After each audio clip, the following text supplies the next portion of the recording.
В эти дни особую роль играют волонтеры-медики. Студенты медицинских образовательных учреждений помогают на передовой, в поликлиниках и просветительскими миссиями. Всероссийское общественное движение добровольцев в сфере здравоохранения официально существует уже 4 года. Кто может стать волонтером-медиком и кто уже в их рядах, расскажет Ольга Коняева. Желание помогать стало определяющим для этих ребят в выборе будущей профессии. К тому же студенты Ухтинского медколледжа еще и волонтеры. Это тоже осмысленный шаг. Совмещать учебу и общественную активность не так-то просто. Свободного времени не остается. В ряды волонтеров я еще вступила 3 года назад. Мне хотелось помогать людям, чтобы никто не оставался в беде. Мы помогаем. Опыт общения с людьми, особенно с пожилыми людьми, когда вторая поликлиника предоставляет диспансеризацию, выезжают 2 машины, ходим, информируем в основном людей уже в возрасте. Соответственно, мы общаемся с ними, рассказываем, зачем это им, что это им даст. Движение основано еще в 2013-м активистами проекта «Волонтеры с Клифа». Спустя 3 года обрело официальный статус всероссийской общественной организации. Сегодня одной из крупнейших в сфере здравоохранения в Европе. При поддержке профильного министерства в России открыты 85 региональных отделений, в которых 63 тысячи неравнодушных, и сотни из них – жители Коми. Главная миссия – просветительская. Волонтеры проводят профилактику зачем значимых заболеваний среди населения. Также мы работаем со школьниками, обучаем их первой помощи, и с населением. Тоже у нас проводились, например, весной 2019 года курсы первой доброчинной помощи для населения. И мы эти курсы мы возобновить по окончанию пандемии. В обычное время мы проводим акции. Вот недавно была «Стоп ВИЧ», СПИД.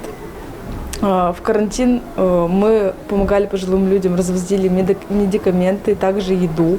Проходят у нас акции о прививках. Пандемию, акции, встречи, образовательные лекции – все в режиме онлайн. Но силы волонтеров именно сейчас стали нужнее в больницах и поликлиниках. Студенты проходят специальное обучение. Например, для работы в колл-центре и общения с гражданами. Минздравом разработаны специальные методические рекомендации. У нас есть колл-центры в Ухте и в Иркуте.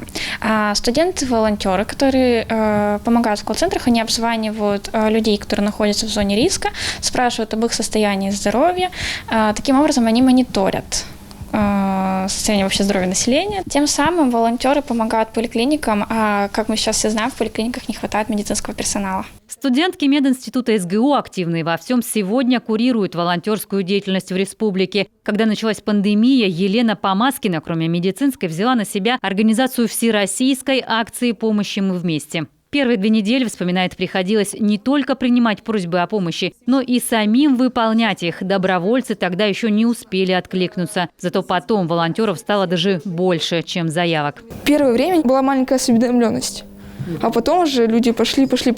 Студенты старших курсов сегодня из волонтеров превращаются в настоящих медиков. Получив первый документ медбрата или медсестры, полноценно работают в медучреждениях. На данный тяжелый момент эпидемиологический студенты, которые начинали в волонтерстве, участвуют в волонтерстве, они имеют право, имея сертификат среднего персонала, работать в больнице. Тем самым мы помогаем, обретаем опыт, и студенты становятся больше полезней, чем просто будущее волонтеры на улицах. Воркутинка Саша Лакомая уже прошла через красную зону. Работала в детском отделении инфекционной больницы. Тяжело, но это настоящая практика. А еще нужная сейчас помощь. И готова снова поддержать будущих коллег, если попросят. Конечно, пойду с удовольствием. И если нужна будет помощь, я обязательно ее окажу.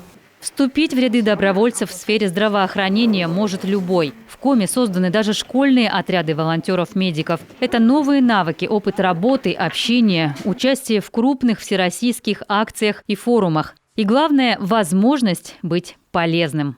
Ольга Коняева, Виктория Науменко, Дмитрий Булаев, телеканал «Юрган».